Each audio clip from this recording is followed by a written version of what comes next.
എല്ലാവർക്കും സുഖമാണെന്ന് വിശ്വസിക്കുന്നു. ഡെയിലി അപ്ഡേറ്റിലേക്ക് എല്ലാ ആളുകൾക്കും സ്വാഗതം. നാളെ മാർച്ച് 28-ാം തീയതിയും തുടർന്നുള്ള ദിവസങ്ങളിലും നിങ്ങൾ ശ്രദ്ധിക്കേണ്ട വളരെ പ്രധാനപ്പെട്ട കാര്യങ്ങളാണ് ഈ ഒരു വീഡിയോയിൽ വ്യക്തമാക്കുന്നത്. വീഡിയോയുടെ വിശദാംശങ്ങളിലേക്ക് കടക്കുന്നതിന് മുമ്പ് കൂടുതൽ ആളുകളിലേക്ക് ഇൻഫർമേഷൻ എത്താൻ ഷെയർ ചെയ്യുക, ലൈക്ക് ചെയ്യുക, ഫേസ്ബുക്കിലൂടെ കാണുന്ന ആളുകൾ ഫോളോ ചെയ്യുക. വീഡിയോയുടെ വിശദമായ വിവരങ്ങളിലേക്ക് വരാം. പശ്ചിമേഷ്യൻ സംഘർഷങ്ങളുടെ പശ്ചാത്തലത്തിൽ രാജ്യത്താദ്യമായി പെട്രോൾ ഡീസൽ വില വർദ്ധിച്ചിരുന്നു. നൈര കമ്പനിയാണ് ആദ്യമായി പെട്രോൾ ഡീസൽ വില വർദ്ധിപ്പിച്ചത്. ഇതിന് പിന്നാലെ ഇന്ധന വില കുതിക്കുമോ എന്ന ആശങ്കയ്ക്ക് വിരാമം വിട്ടുകൊണ്ട് പെട്രോളിനും ഡീസലിനും ഈടാക്കുന്ന അധിക സെസ് തീരുവ കുറച്ച് കേന്ദ്ര സർക്കാർ വ്യാഴാഴ്ച പുറത്തിറക്കിയ സർക്കാർ ഉത്തരവ് പ്രകാരം പെട്രോളിനും ഡീസലിനും എക്സൈസ് തീരുവയിൽ ലിറ്ററിന് 10 രൂപ വീതമാണ് കുറച്ചിട്ടുള്ളത്. ഇതോടെ ലിറ്ററിന് 13 രൂപയുണ്ടായിരുന്ന പെട്രോളിന്റെ അധിക എക്സൈസ് തീരുവ 3 രൂപയായി കുറഞ്ഞു. ഡീസലിന് 10 രൂപ അധികം ഉണ്ടായിരുന്ന എക്സൈസ് തീരുവ ഒഴിവാകുകയും ചെയ്തു. പെട്രോളിനും ഡീസലിനും ചില്ലറ വിൽപ്പന വില ഉടൻ കൂടാതിരിക്കാനാണ് പുതിയ തീരുമാനം. 5 സംസ്ഥാനങ്ങളിലേക്ക് നടക്കുന്ന തെരഞ്ഞെടുപ്പ് മുന്നിൽ കണ്ടാണ് കേന്ദ്ര സർക്കാരിന്റെ ഈ നീക്കം. എന്നാൽ ഇത്രയും തുക കുറഞ്ഞിട്ടും സാധാരണക്കാരായിട്ടുള്ള ആളുകൾക്ക് വില കുറയില്ല. അധിക എക്സൈസ് തീരുവ കുറച്ചത് ചില്ലറ വിൽപ്പനയിൽ പ്രതിഫലിക്കില്ല. എക്സൈസ് തീരുവ കുറച്ചതിലൂടെ ഉപഭോക്താക്കൾക്ക് ഗുണം ലഭിക്കില്ല എന്നുള്ളതാണ്. അതായത് ഇപ്പോഴുള്ള എണ്ണവില കൂടിയില്ല എന്നുള്ളത് മാത്രമാണ് ഒരു ആശ്വാസം. ആഗോള ക്രൂഡ് ഓയിൽ വില കുതിച്ചുയരുന്ന സാഹചര്യത്തിൽ എണ്ണ കമ്പനികൾക്കാണ് തീരുമാനം അനുകൂലമായിട്ടുള്ളത്. സ്വകാര്യ എണ്ണ കമ്പനിയായ നയാര പെട്രോളിന്റെയും ഡീസലിന്റെയും വിലയിൽ കഴിഞ്ഞ ദിവസം വർധനവ് വരുത്തിയിരുന്നു. വില കൂട്ടാനുള്ള സമ്മർദ്ദം വർദ്ധിക്കുന്നതിന്റെ സൂചനയായിട്ടാണ് നയരയുടെ വില വർധനവ്. വരും ദിവസങ്ങളിൽ മറ്റ് കമ്പനികളും വില വർദ്ധിപ്പിച്ചേക്കും എന്നുള്ള റിപ്പോർട്ടുകൾ വന്നതിന് പിന്നാലെ ആ ആശങ്കക്കൊടുവിലാണ് ഇപ്പോൾ എക്സൈസ് തീരുവയിൽ കുറവ് വരുത്തിയിട്ടുള്ളത്. അതുകൊണ്ട് തന്നെ വില വർധനവ് ജനങ്ങളെ നേരിട്ട് ഇപ്പോൾ ബാധിക്കില്ല. മൊബൈൽ ഫോൺ ഉപയോഗിക്കുന്നവർക്ക്, റീചാർജ് ചെയ്യുന്നവർക്ക് ആശ്വാസകരമായിട്ടുള്ള ഒരു അറിയിപ്പാണ് ഇപ്പോൾ വന്നിട്ടുള്ളത്. മൊബൈൽ റീചാർജ് പദ്ധതികളെക്കുറിച്ച് ചർച്ച ചെയ്യുന്നതിനിടയിൽ 30 ദിവസത്തെ പ്ലാനുകൾ അവതരിപ്പിക്കാൻ ടെലികോം മന്ത്രാലയം കമ്പനികൾക്ക് നിർദ്ദേശം നൽകി. നിലവിലെ 28 ദിവസത്തെ പ്ലാനുകൾ മൂലമുണ്ടാകുന്ന അസൗകര്യങ്ങളെക്കുറിച്ച് ഉപഭോക്താക്കളുടെ വർദ്ധിച്ചു വരുന്ന ആശങ്കകൾ കണക്കിലെടുത്താണ് നടപടി. ഇതിനു പിന്നാലെ പാർലമെന്റിൽ താൻ ഉയർത്തിയ ആവശ്യം ഇപ്പോൾ ഫലം കണ്ടിരിക്കുന്നു എന്ന് കൊടിക്കുന്നിൽ സുരേഷ് MP സമൂഹ മാധ്യമങ്ങളിൽ പങ്കുവച്ചു. രാജ്യത്തിൽ ആം ആദ്മി പാർട്ടി MP രാഘവ് ചൗധരിയും അടുത്തിടെ ഈ വിഷയം ശക്തമായി ഉന്നയിച്ചിരുന്നു. 28 ദിവസത്തെ പ്ലാനുകൾ പൂർണ്ണമായും നിർത്തണമെന്നായിരുന്നു രാഘവ് ചൗധ ആവശ്യപ്പെട്ടത്. ഈ പദ്ധതിയിൽ ഉപഭോക്താക്കളെ വർഷത്തിൽ കൂടുതൽ തവണ റീചാർജ് ചെയ്യാൻ നിർബന്ധിപ്പിക്കുന്നു എന്നുള്ളതാണ് ആക്ഷേപം. ഇത് ഓരോ ഗുണഭോക്താവിനും അധിക ബാധ്യത വരുത്തുന്നു എന്ന് അദ്ദേഹം ആരോപിച്ചിരുന്നു. കേന്ദ്ര വാർത്താ വിനിമയ മന്ത്രി ജ്യോതിരാദിത്യനാഥ് സിംഗ് ഇത് അംഗീകരിക്കുകയും 30 ദിവസത്തെ വാലിഡിറ്റി പ്ലാനുകൾ കൂടുതൽ പ്രാധാന്യം നൽകുന്ന തരത്തിൽ ടെലികോം ദാതാക്കൾ അവതരിപ്പിക്കുകയും ചെയ്യണം എന്നാണ് ഇപ്പോൾ നിർദ്ദേശിച്ചിട്ടുള്ളത്. എന്നാൽ ഈ പ്ലാനുകൾക്ക് എത്രയാണ് വില നിശ്ചയിക്കുക എന്നത് ഇപ്പോൾ പറയാനാകില്ല. അത് ടെലികോം കമ്പനികളാണ് തീരുമാനിക്കുക. രാജ്യത്തെ ടെലികോം മേഖലയിൽ നടന്നു വരുന്ന 28 ദിവസത്തെ ബില്ലിംഗ് സൈക്കിൾ തട്ടിപ്പിനെതിരെ പാർലമെന്റിൽ സെഷനിൽ 2025 ഡിസംബർ 17 വിഷയം ലോക്സഭയിൽ അൺസ്റ്റാൾ ചോദ്യമായി ഉന്നയിക്കുകയും കമ്മ്യൂണിക്കേഷൻ മന്ത്രാലയത്തിനു വേണ്ടി സഹമന്ത്രി ഡോക്ടർ പൊമ്മ ഡാനി ചന്ദ്രശേഖർ മറുപടി നൽകുകയും ചെയ്തിരുന്നു.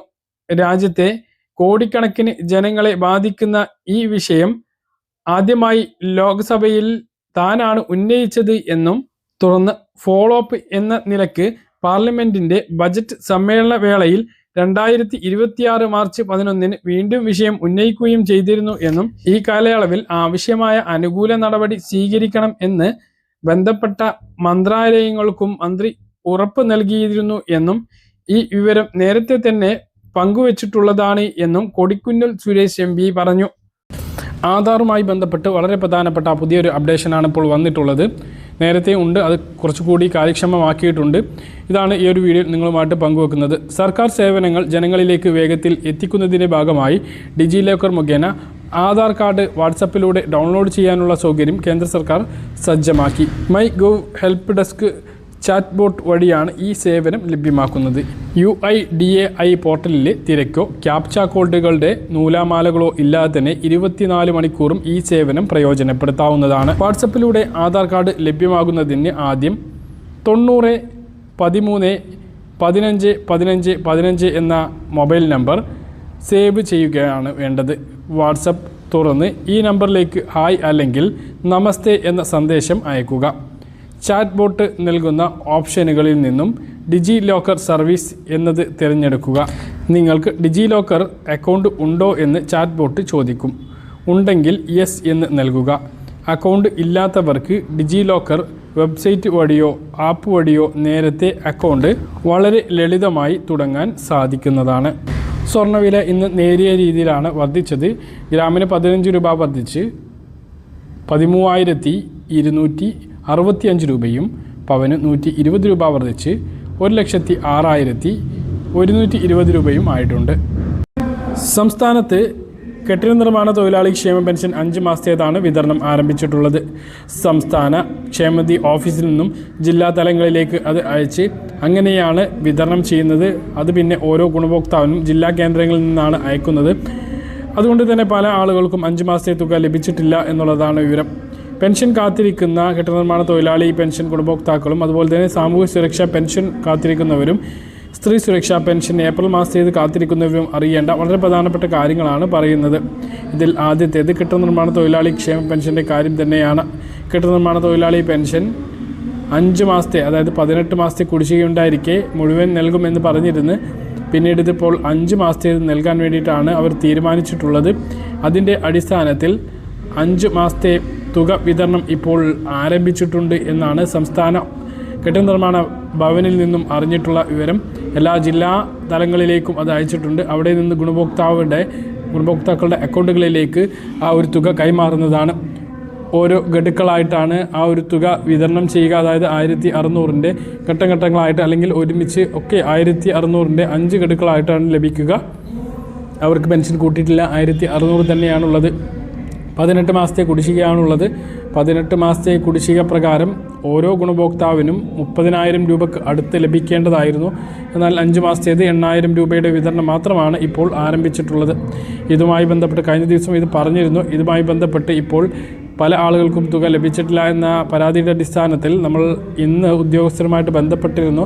അപ്പോൾ അവരുടെ ഭാഗത്തു നിന്നും വന്നിട്ടുള്ള വിശദാംശങ്ങൾ നിങ്ങളൊന്ന് കേൾക്കുക.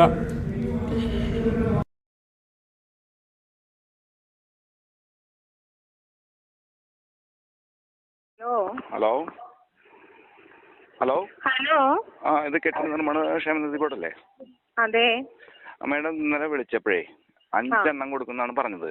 ഞാൻ ഓൺലൈൻ ചാനലിൽ നിന്നാണ് ഞാൻ വിളിക്കുന്നത്. അപ്പോൾ 5 എണ്ണം കൊടുക്കുന്നതാണ് ഇന്നലെ പറഞ്ഞത്. പക്ഷെ ഒരെണ്ണം കിട്ടിയുള്ളല്ലോ എല്ലാവർക്കും.